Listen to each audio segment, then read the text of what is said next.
Resumo: as pessoas preferem dizer sim a indivíduos que conhecem e de quem gostam.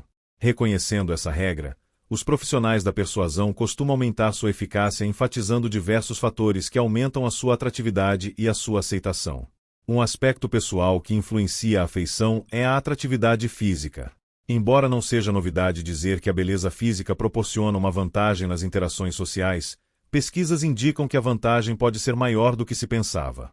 A atratividade física parece gerar um efeito auréola que se estende a impressões favoráveis sobre outros traços como talento, gentileza e inteligência. Como resultado, pessoas atraentes são mais persuasivas tanto para conseguir o que pedem quanto para mudar as atitudes dos outros. Um segundo fator que influencia a afeição e o consentimento é a semelhança. Gostamos de pessoas que sejam iguais a nós e estamos mais dispostos a dizer sim aos seus pedidos, muitas vezes de forma impensada.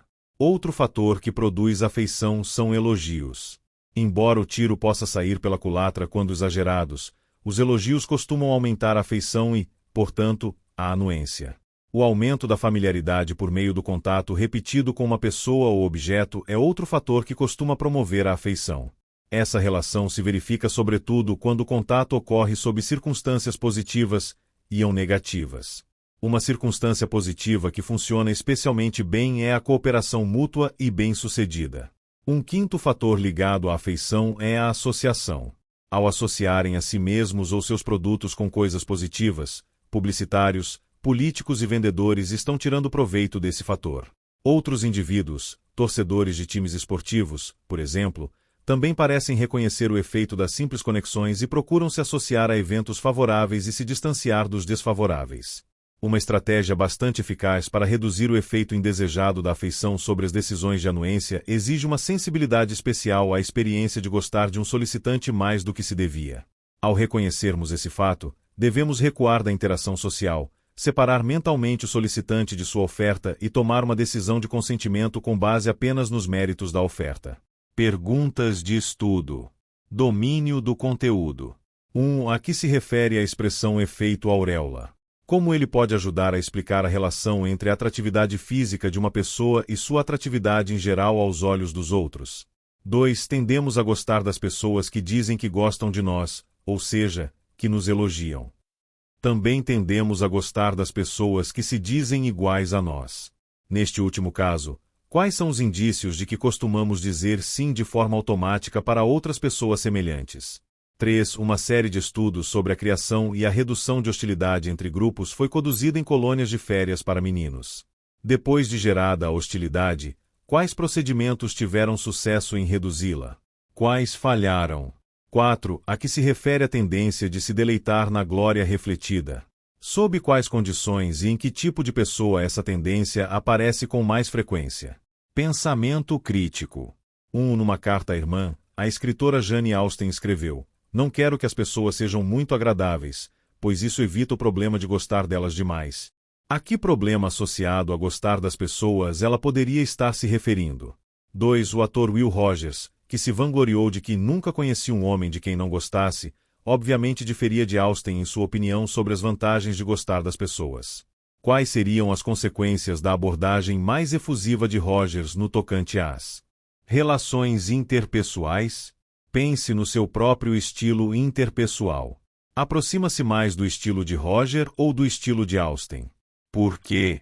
Que paralelos você consegue ver entre as descobertas dos estudos da colônia de férias dos meninos e aquelas dos estudos dos efeitos da A. Dissegregação escolar e B. Do aprendizado cooperativo em sala de aula? Suponha que você quisesse que a pessoa sentada ao seu lado na sala de aula gostasse mais de você. Usando os fatores discutidos neste capítulo, descreva como você planejaria seu próximo encontro para alcançar seu objetivo. Deferência direcionada à autoridade. Siga um especialista. Virgílio. Vamos imaginar a seguinte situação. Ao folhear o jornal da sua cidade, você lê um anúncio pedindo voluntários para participarem de um estudo da memória no departamento de psicologia de uma universidade local. Intrigado com a ideia do experimento, você entra em contato com o diretor do estudo, o professor Stanley Milgram, e aceita participar de uma sessão de 1 hora. Ao chegar ao laboratório, você encontra 2 homens. Um é o pesquisador incumbido do experimento, facilmente distinguível pelo jaleco de laboratório e pela prancheta. O outro é um voluntário como você, que parece comum em todos os aspectos.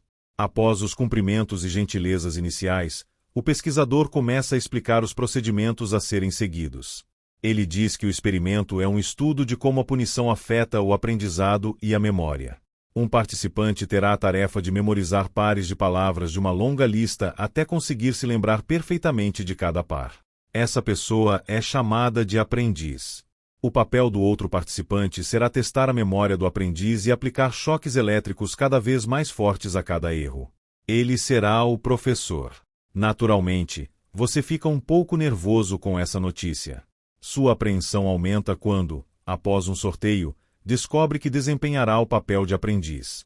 Você não esperava que sentir dor fosse parte do estudo e considera abandoná-lo. Mas em seguida pensa que haverá tempo suficiente para decorar as palavras e que o choque não será muito forte.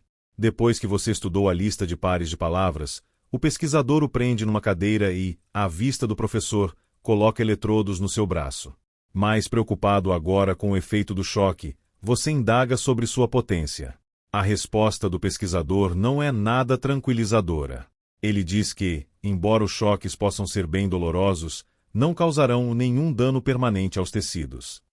Com isso, o pesquisador e o professor o deixam sozinho e vão para a sala ao lado, onde o professor faz as perguntas do teste por um sistema de interfone e aplica punições elétricas a cada resposta incorreta. Conforme o teste progride, você logo reconhece o padrão seguido pelo professor. Ele faz a pergunta e aguarda sua resposta pelo interfone. Sempre que você erra, ele anuncia a voltagem do choque que irá receber e aciona uma alavanca para dar a punição.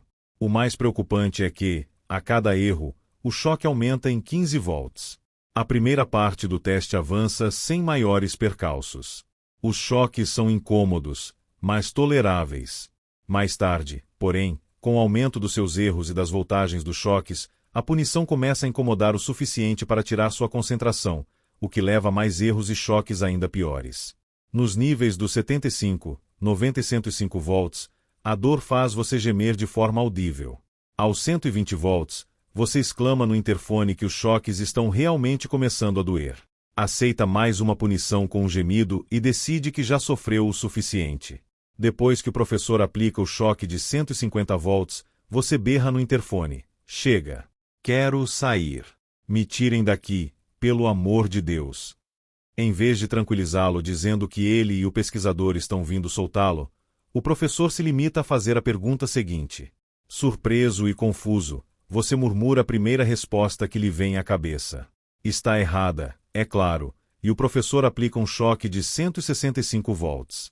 Você implora que ele pare e o solte. Ele responde apenas com a próxima pergunta, e com o próximo choque lancinante, quando você, nervoso, dá a resposta errada. Você não consegue mais deter o pânico. Os choques ficaram tão fortes que o fazem se contorcer e berrar. Você chuta a parede, exige que seja libertado e implora ao professor que o ajude. Entretanto, as perguntas do teste prosseguem como antes, por conseguinte, os choques terríveis, dolorosos 195, 210, 225, 240, 255, 270, 285 e 300 volts. Você percebe que não é mais capaz de responder corretamente as perguntas e grita ao professor que não responderá mais. Nada muda. O professor interpreta seu silêncio como uma resposta incorreta e manda outra descarga. O martírio continua até que, por fim, a força dos choques o deixa quase paralisado. Você não consegue mais gritar ou lutar. Só consegue sentir cada terrível descarga elétrica. Talvez, você pensa, essa total inatividade fará com que o professor pare. Não pode haver razão para continuar esse experimento. Mas ele prossegue implacavelmente fazendo as perguntas, anunciando os horrendos níveis dos choques, acima de 400 volts agora, e acionando a alavanca. Que tipo de homem é esse? Você se pergunta, perplexo. Por que não me ajuda?